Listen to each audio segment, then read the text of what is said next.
በሰው ልጅ ታሪክ ውስጥ የተፈጸመው የመጀመሪያው ግድያ፣ የመጀመሪያው ደም የፈሰሰባት ያች የጥንት ምድር ዛሬም ድረስ አእምሮን የሚያናውጥ ምስጢር እንደደበቀች ብነግራችሁስ?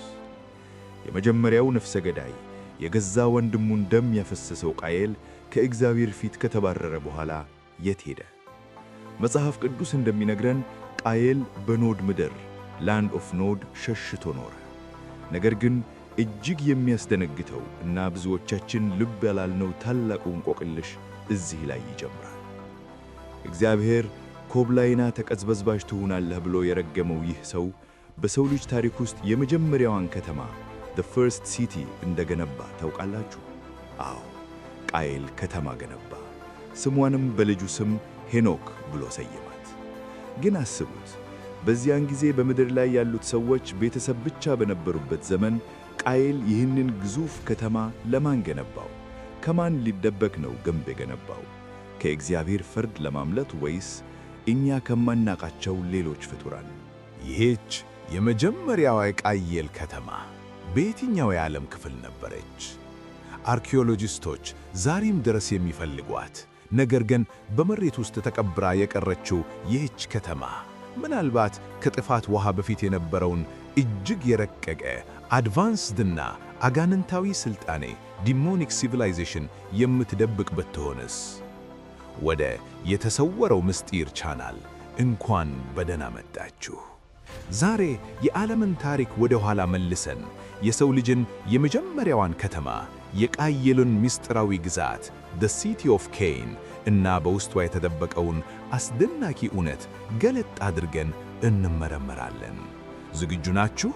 ምክንያቱም ዛሬ የምትሰሙት ታሪክ ከመጽሐፍ ቅዱስ ገጾች ጀርባ የተደበቀውን እና ሳይንስ ሊመልሰው የፈራውን እጅግ ጥልቅ እንቆቅልሽ የሚፈታ ነው። በሰው ልጅ ታሪክ መጀመሪያ ላይ ገነት ኤደን ተዘግታ በነበረችበት ነገር ግን ምድር ገና ወጣት በነበረችበት በዚያች ጥንታዊት ዘመን አዳምና ሔዋን ከገነት ውጭ የመጀመሪያዎቹን ልጆች ወለዱ፣ ቃየልን እና አቤልን። የሰው ልጅ ታሪክ በሰላም በግብርናና በእረኝነት የተጀመረ ይመስል ነበር። ነገር ግን በአንዲት ቅጽበት ሁሉም ነገር ተቀየረ። የሰው ልጅ ለመጀመሪያ ጊዜ ሞት የተባለውን ዘግናኝና ቀዝቃዛ እውነት ያየው በእርጅና ወይም በበሽታ አልነበረም። ሞት ወደ ምድር የገባው በገዛ ወንድም እጅ በጥላቻ እና በቅናት በተሞላ አሰቃቂ ግድያ ነበር። የዘፍጥረት መጽሐፍ ምዕራፍ 4 ቁጥር 8 ላይ ያለው ቃል አጭር ነው፣ ነገር ግን ክብደቱ አእምሮን የሚያናውጥ ነው። ቃየልም በወንድሙ በአቤል ላይ ተነሳበት፣ ገደለው። እስኪ ይህንን ክስተት በጥልቀት እናስበው። በዚያን ጊዜ መሳሪያ የሚባል ነገር አልነበረም። ጦርነት የሚባል ቃል አልተፈጠረም። ቃየል ወንድሙን በምን ገደለው? የጥንት የአይሁድ ትውፊቶች፣ ሚድራሽ እና አንዳንድ የታሪክ አጥኖች እንደሚሉት ቃየል አቤልን የገደለው በድንጋይ ወይንም በእርሻ ማረሻ ነበር። ነገር ግን ግድያው የተፈጸመበት መንገድ አይደለም ትልቁ ሚስጥር። ትልቁ ሚስጥር ከግድያው በኋላ የሆነው ነው። እግዚአብሔር ወደ ቃየል መጣ። የወንድምህ የአቤል ደም ድምፅ ከምድር ወደ እኔ ይጮኻል አለው። ደም ሕይወት ያለው ነገር በመሬት ላይ ሲፈስ እግዚአብሔርም በቃየል ላይ እጅግ ከባድ የሆነ ድርጊማን አወረደ። አሁንም ደሙን ለመቀበል አፏን በከፈተች በምድር ላይ አንተ የተረገምክ ነህ፣ ምድርን ብታርስም እንግዲህ ኃይሏን አትሰጥም፣ በምድርም ላይ ኮብላይ እና ተቅበዝባዥ ትሆናለህ። ዘፍጥረት 4:11-12። ይህ እርግማን ቃየልን ከቤተሰቡ ከግብርና ሕይወቱና ከእግዚአብሔር ፊት አባረረው። ኮብላይ፣ ፈጅትን እና ተቅበዝባዥ መሆን ማለት ምን ማለት ነው? ቤት የሌለው፣ ሰላም ያጣ እና ያለማቋረጥ የሚሸሽ ማለት ነው። ቃየል ከፈጣሪው ፊት ወጥቶ በኖድ ምድር ለመኖር ተሰደደ። ኖድ የሚለው ቃል ራሱ በዕብራይስጥ ቋንቋ ትርጉሙ መንከራተት ወይም መቅበዝበዝ ማለት ነው። ቃየል የሄደው ወደ ተረጋጋች ከተማ አልነበረም። የሄደው ወደ ባዶነት፣ ወደ መቅበዝበዝ ምድር ነበር። ነገር ግን እዚህ ጋር ነው የሰው ልጅ ታሪክ ትልቁና ማንም ያላሰበው እንቆቅልሽ የሚፈጠረው። ቃየል ከተረገመ ኮብላይ እና ተቅበዝባዥ ትሆናለህ ከተባለ ለምንድን ነው ወዲያውኑ ሄዶ ከተማ የገነባው? እንዴት ነው አንድ የተረገመ ሰላም ያጣ ተቅበዝባዥ ሰው በሰው ልጅ ታሪክ የመጀመሪያዋን ግዙፍ ከተማ ለመገንባት የበቃው? ከሁሉ በላይ ደግሞ ይህች የመጀመሪያዋ የቃየል ከተማ ዛሬም ድረስ አርኪኦሎጂስቶችን ግራ እያጋባች ያለችው ለምንድን ነው? አብረን እንመረምረዋለን። በዘፍጥረት መጽሐፍ ምዕራፍ 4 ቁጥር 17 ላይ አንድ የሰውን ልጅ አእምሮ የሚያኮምና ስነ ልቦናን የሚፈታተን ቃል እናነባለን። ቃሉ እንዲህ ይላል፣ ቃየልም ሚስቱም አወቀ፣ ጸነሰችም፣ ሄኖክንም ወለደች፣ ከተማም ሠራ፣ የከተማይቱንም ስም በልጁ ስም ሄኖክ አላት። ቆም ብላችሁ አስቡት። እግዚአብሔር በምድር ላይ ኮብላይና ተቀበዝባዥ ትሆናለህ ብሎት ነበር። ቃየል ግን ምን አደረገ? እግዚአብሔርን ፊት ለፊት ተገዳደረ። መቀበዝበዝን እምቢ ብሎ በአንድ ቦታ ላይ ጸንቶ የሚቆም ግዙፍ ግንብ ከተማ ገነባ። ይህ ከተማ መገንባት ተራ የቤት መሥራት አልነበረም። ይህ በሰው ልጅ ታሪክ የመጀመሪያው በአምላክ ላይ የተደረገ ታላቅ የትዕቢትና የአመፅ አዋጅ the first great rebellion ነበር። ነገር ግን እዚህ ጋር አንድ የሚያስፈራና ሳይንቲስቶችም ሆኖ የሥነ መለኮት ምሁራን ዛሬም ድረስ የሚከራከሩበት ከባድ ጥያቄ ይነሳል። ቃየል ይህንን ከተማ ለማን ገነባው? ከተማ ማለት እኮ ብዙ ሰው የሚኖርበት በግንብ የታጠረ እና የጥበቃ ኃይል ዲፌንስ የሚያስፈልገው ግዙፍ ስፍራ ነው። በዚያን ጊዜ በምድር ላይ አዳም፣ ሔዋንና ጥቂት ያልተጠቀሱ የቃየል እህቶች ብቻ በነበሩበት ዘመን ቃየል ይህን ያህል ግዙፍ ግንብ የገነባው ማንን ፈርቶ ነው? ቃየል ከግድያው በኋላ ለእግዚአብሔር ያገኘኝ ሁሉ ይገድለኛል ብሎት ነበር። እነዚህ ያገኘኝ ሁሉ የተባሉት እነማን ናቸው? ጥንታዊ የሱሜሪያውያን የሸክላ ጽሑፎች ሱሜሪያን ኩኒፎርም ቴክስትስ እና አንዳንድ ምስጢራዊ የብራና መዛግብት ግኖስቲክ ቴክስትስ እንደሚጠቁሙት ምድር በዚያን ጊዜ ባዶ አልነበረችም። ቃየል ሸሽቶ የሄደበት የኖድ ምድር ምናልባትም እኛ ከምናስበው በላይ አሰቃቂ ፍጡራን ኤንቲቲስ የሰፈሩበት ሊሆን ይችላል የሚል ዘግናኝ መላመት አለ። ቃየል ከተማ ሄኖክ የዘመናዊ ስልጣኔና የቴክኖሎጂ መነሻ ናት። መጽሐፍ ቅዱስን በጥልቀት ስናጠና የቃየል የልጅ ልጆች እነማን እንደነበሩና ምን እንደሰሩ እንመለከታለን። ቱባል ቃየል የተባለው የቃየል የዘር ሐረግ የነሐስና የብረት መሳሪያን ሁሉ የሚሰራ የመጀመሪያው አንጥረኛ ነበር። ዩባል በገና እና መለከት ይጫወት ነበር። ያቤል ደግሞ የድንኳንና የከብት እርባታ ፈጣሪ ነበር። እንዴት በአንዴ በዚያ በጨለማው ዘመን ይህ ሁሉ የረቀቀ የብረት ማቅለጥ ጥበብ አድቫንስድ ሜታለርጂ እና የመሳሪያ ሥራ በቃየል ከተማ ውስጥ ሊፈጠር ቻለ? ለዚህ ጥያቄ ራሱ መጽሐፍ ቅዱስ ውስጥ ያልገባው ግን ታላላቅ ምስጢሮችን የያዘው የሄኖክ መጽሐፍ the book of enoch እጅግ ዘግናኝ የሆነ መልስ ይሰጠናል። በሄኖክ መጽሐፍ ምዕራፍ 8 ላይ አዛዜል ከወደቁት መላእክት አንዱ ለሰዎች ሰይፍን፣ ጩቤን፣ ጋሻንና ጥሩርን መስራት አስተማራቸው፣ የምድርም ማዕድናት ምስጢር ገለጠላቸው ይላል። ይህን አስተዋላችሁ? የብረት ሥራን፣ ጦርነትን እና የጦር መሳሪያን የሰው ልጅ የፈጠረው ከራሱ አእምሮ አመንጭቶ አልነበረም። የወደቁት መላእክት fallen angels ወይም the watchers ናቸው የተከለከለውን ጥቁር ጥበብ ለሰው ልጅ አስተማሩት። ታዲያ ይህ ምስጢራዊና አደገኛ ጥበብ መጀመሪያ የተሰጠው ለማን ነው? አዎ ለእግዚአብሔር አመፀኛ ለሆነው ለቃየል የዘር ሐረግ በዚያች በመጀመሪያዋ ሄኖክ በተባለችው ምስጢራዊ ከተማ ውስጥ። ይህች የቃየል ከተማ የሰው ልጅ የመኖሪያ ስፍራ ብቻ አልነበረችም። የጥቁር አስማት፣ የጦር መሳሪያ ማምረቻ እና ከወደቁት መላእክት ጋር ግንኙነት የሚደረግባት the hub of the fallen እርኩስ እና የረቀቀች ከተማ ነበረች። ነገር ግን ትልቁ እና ማንም ያላሰበው አስደንጋጭ ክስተት የተፈጠረው እዚህ ጋር ነው። ይህች በቴክኖሎጂ የረቀቀች በአጋንንት ጥበብ የተሞላች የቃየል ከተማ በትክክል የት ነው የተገነባችው? የኖድ ምድር ዛሬ የት ነው ያለው? ዘመናዊ አርኪኦሎጂስቶች በኢራቅ በረሃዎች ውስጥ ከመሬት በታች አግኝተዋታል የሚባለውን እና የዓለምን ታሪክ ያናወጠውን ምስጢር ስትሰሙ እስካሁን የተማራችሁት የሰው ልጅ ታሪክ ሁሉ ፊታችሁ ላይ ሲፈርስ ይታያችኋል። እግዚአብሔርን የሸሸው ቃየል ከእግዚአብሔር ፊት ርቆ በኖድ ምድር ሄኖክ የተባለችውን ከተማ ገነባ። ነገር ግን ይህች የሰው ልጅ የመጀመሪያዋ ከተማ በዓለማችን ካርታ ላይ በትክክል የት ነው የምትገኘው? መጽሐፍ ቅዱስ ቃየል የሄደው ከኤደን በስተምስራቅ ወደምትገኘው ምድር እንደሆነ ይነግረናል። ዘፍጥረት 4:16 ኤደን የት ነበረች? አብዛኞቹ የሥነ መለኮትና የታሪክ ምሁራን እንደሚስማሙት የኤደን ገነት የነበረችው ጤግሮስና ኤፍራጥስ ወንዞች በሚገናኙበት በዛሬዋ ኢራቅ ወይም ሜሶፖታሚያ ውስጥ ነው። ከዚህ ስፍራ በስተምስራቅ ያለው ምድር ደግሞ የዛሬዋ ደቡባዊ ኢራቅና የኢራን ድንበር ነው። አሁን መጽሐፍ ቅዱስን ለጊዜው አስቀምጠን ወደ ዘመናዊው ሳይንስ አርኪኦሎጂ ወይም የስርባልና ወደ ጥንቶቹ ሱሜሪያውያን ታሪክ እንግባ። የዓለማችን የመጀመሪያው ሥልጣኔ the cradle of civilization በመባል የሚታወቁት ሱሜሪያውያን በሸክላ ላይ ጻፉት እና ዛሬ የሱሜሪያውያን የነገሥታት ዝርዝር ተብሎ በሚጠራው ጥንታዊ መዝገብ ላይ አንድ የሰው ልጅ አእምሮ የሚያናውጥ እውነት አስፍረው አልፈዋል። ጽሑፉ እንዲህ ይላል፣ ንግሥትና ከሰማይ ወደ ምድር በወረደ ጊዜ በምድር ላይ የተገነባችው የመጀመሪያዋ ከተማ ኤሪዱ ነበረች። አስተውሉ፣ ሱሜራውያን የመጀመሪያዋ ከተማ ኤሪዱ ናት ይላሉ። መጽሐፍ ቅዱስ ደግሞ ቃየል የገነባት የመጀመሪያዋ ከተማ ሄኖክ ናት ይላል። ይህ አጋጣሚ ነውን?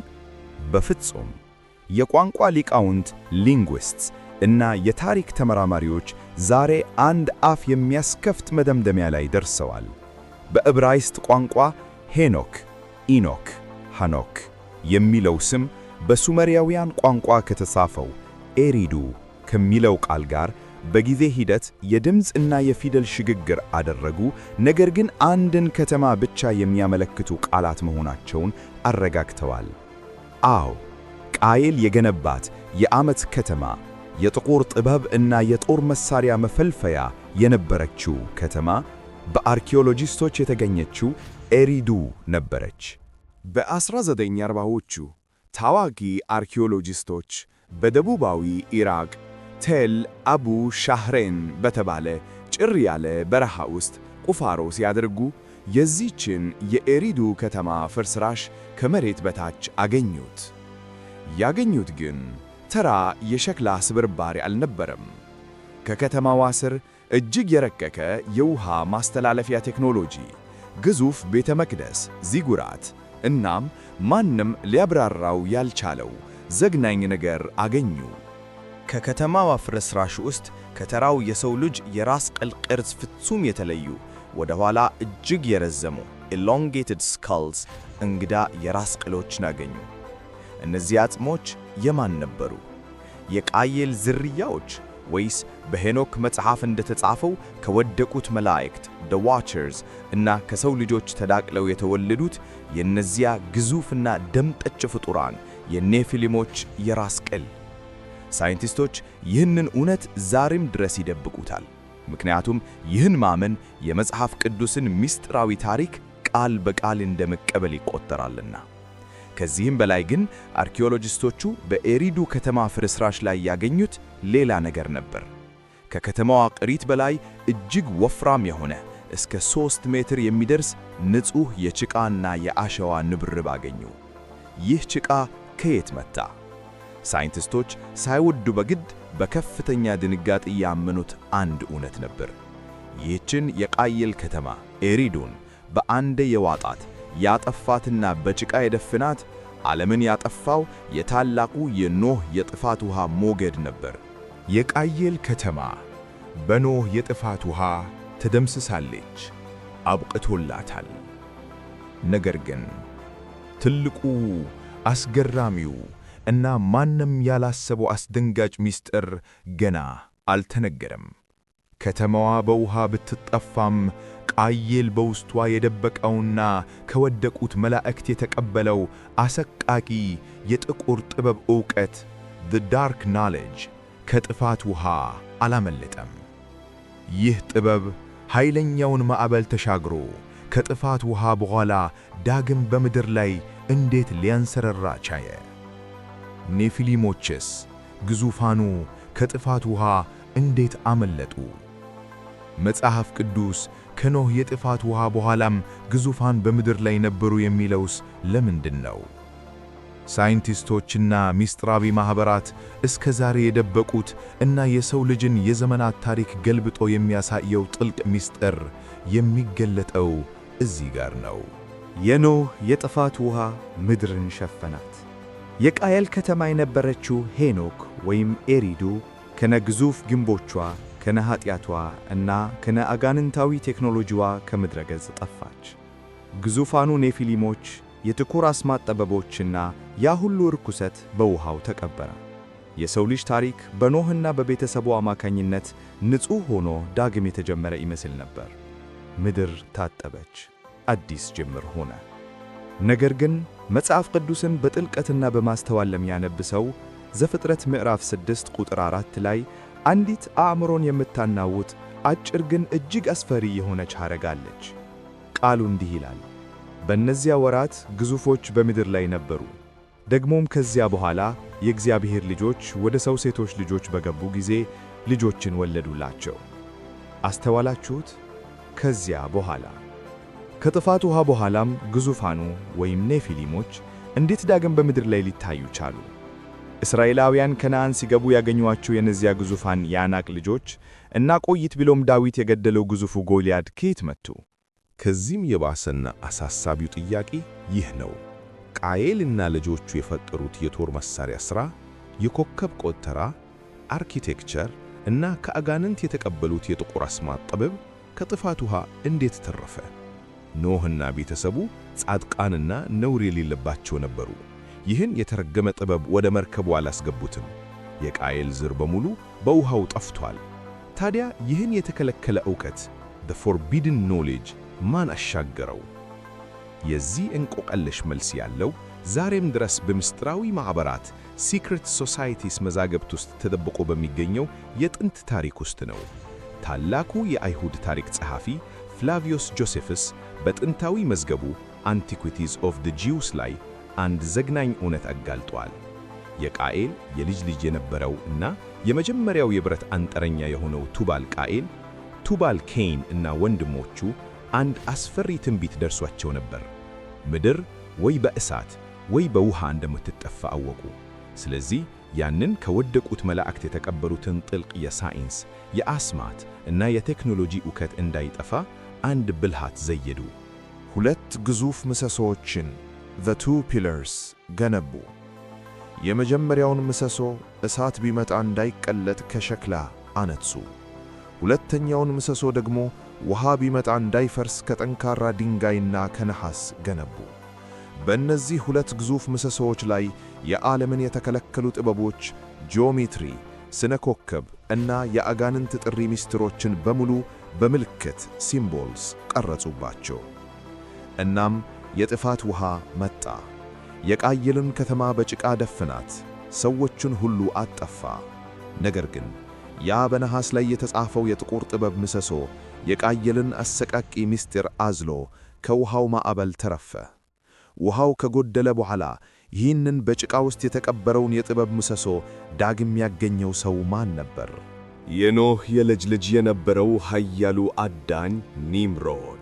ኒምሮድ ይህንን የቃየልን የተከለከለ ጥበብ ሲያገኝ ያደረገው ነገር የሰውን ልጅ ታሪክ ዳግም ወደ ጥፋት አፋፍ መለሰው።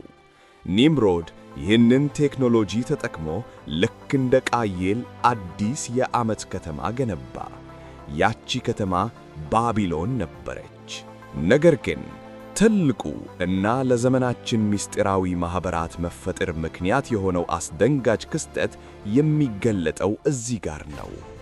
ዛሬ ዓለምን የሚቆጣጠሩት የፍሪሜሰንና የኢሉሚናቲ ምስጢራዊ ማኅበራት ይህንን የቃየልን ልጅ የቱባል ቃየልን ጥበብ ዛሬም ድረስ በዝግ በሮች ጀርባ በሚስጥር ቤተ መቅደሳቸው ውስጥ የላቀ የጥበብ አባት አድርገው እንደሚያመልኩትና በይለፍ ቃል ፓስወርድ እንደሚጠቀሙበት ብነግራችሁስ?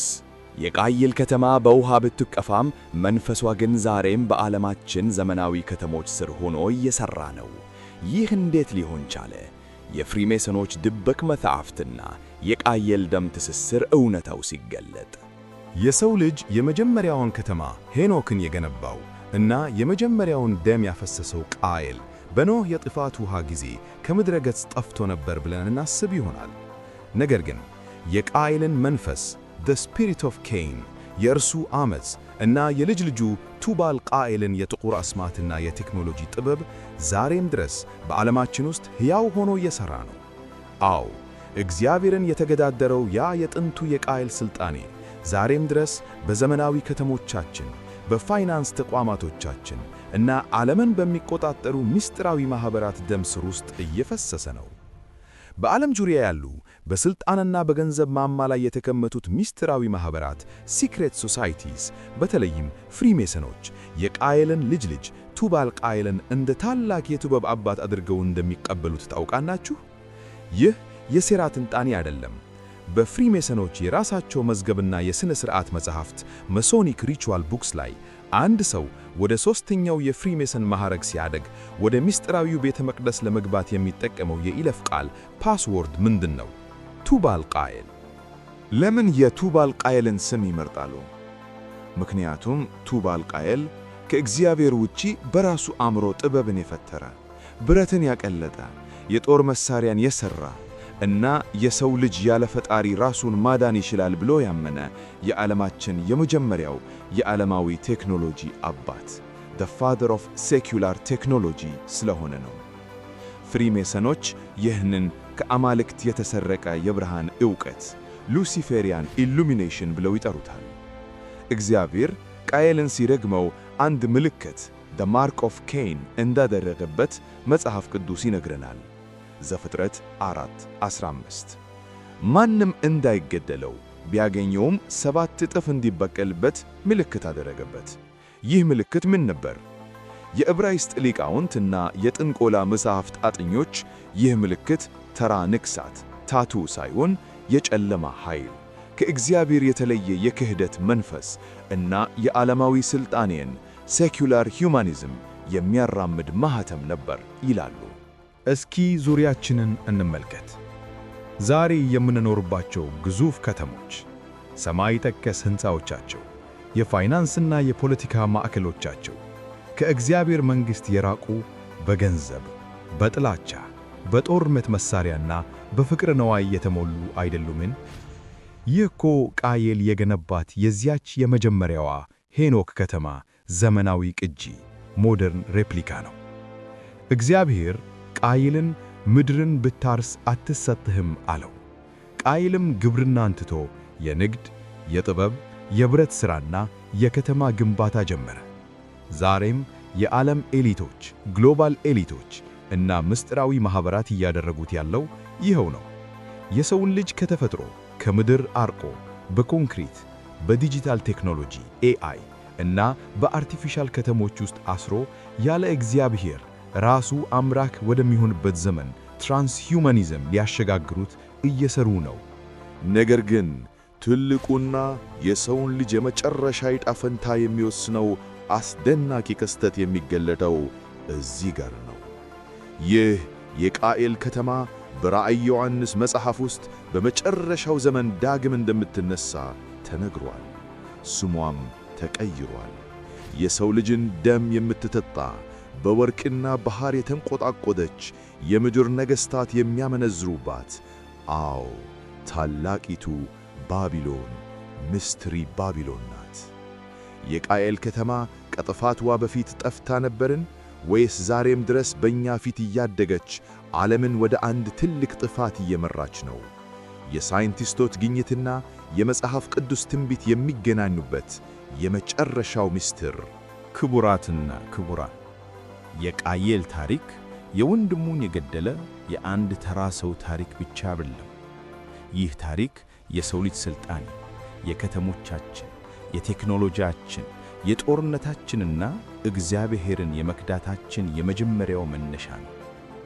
የቃየል ከተማ ሄኖክ ወይም ኤሪዱ በመጀመሪያው የጥፋት ውሃ በጭቃ ትደፍናለች። ነገር ግን መንፈሷ፣ ጥበቧ እና አሻሯ ዛሬም ድረስ በዓለማችን ግዙፍ ምስጢራዊ ማኅበራት በኩል ዓለምን እየዘወረ ነው። አሁን እኔ አንድ ጥያቄ ጥዬላችሁ ልለፍ። እግዚአብሔር ቃየልን ኮብላይና ተቅበዝባዥ ትሆናለህ ብሎት ሳለ እሱ ግን ይህንን ግዙፍ ከተማ ገነባ። ዛሬም የሰው ልጅ የአየር ልበት ለውጥ፣ በሽታ እና ጦርነት እያጠፋው ሳለ ወደ አምላኩ ከመመለስ ይልቅ በአርቲፊሻል ኢንቴሊጀንስ፣ በማይክሮቺፕ እና በሳይንስ ራሴን አድናለሁ ዘላለምም እኖራለሁ ብሎ እየታገለ ነው። ታዲያ እኛ ዛሬ የምንገነባው ዘመናዊ ስልጣኔ የዚያች የቃየል የመጀመሪያዋ የእርግማን ከተማ ማሳያ the final ኢኖክ አይመስላችሁም? ጉዳዩ እጅግ ጥልቅ ነው። እናንተስ ይህንን የተሰወረ ምስጢር እንዴት አያችሁት? የቃየል ከተማ ዛሬስ የት አለች ትላላችሁ? ቴክኖሎጂያችንና ዘመናዊው ስልጣኔ የቃየል አሻራዎች ናቸው ብላችሁ ታምናላችሁ? እባካችሁ አሁኑኑ ሐሳባችሁን፣ ቁጣችሁን ወይም መደነቃችሁን ከታች ኮሜንት ላይ ጻፉልኝ። ምክንያቱም የእናንተ እይታ ይህንን የዘመናት እንቆቅልሽ ይበልጥ ስለሚያጎላው ነው። ይህ ቪዲዮ የተደበቀ እውነትን ገልጦላችሁ ከሆነ አሁኑኑ ቪዲዮውን ላይክ በማድረግ ለሌሎችም እንዲደርስ አድርጉ። እንዲሁም ከታሪክ፣ ከትንቢት እና ከመንፈሳዊ ዓለም ጀርባ ያለውን ምስጢር በጥልቀት መመርመራችንን እንድንቀጥል የተሰወረው ምስጢር ቤተሰብ ለመሆን ሰብስክራይብ አድርጋችሁ የደውል ምልክቷን መጫናችሁን አትዘንጉ። እስከ መጨረሻው አብራችሁኝ ስለነበራችሁ ከልብ አመሰግናለሁ። በሚቀጥለው ሌላውን የዓለምን ታሪክ የሚቀይር ምስጢር ይዤላችሁ እስክመጣ ድረስ ሰላም ሁኑ።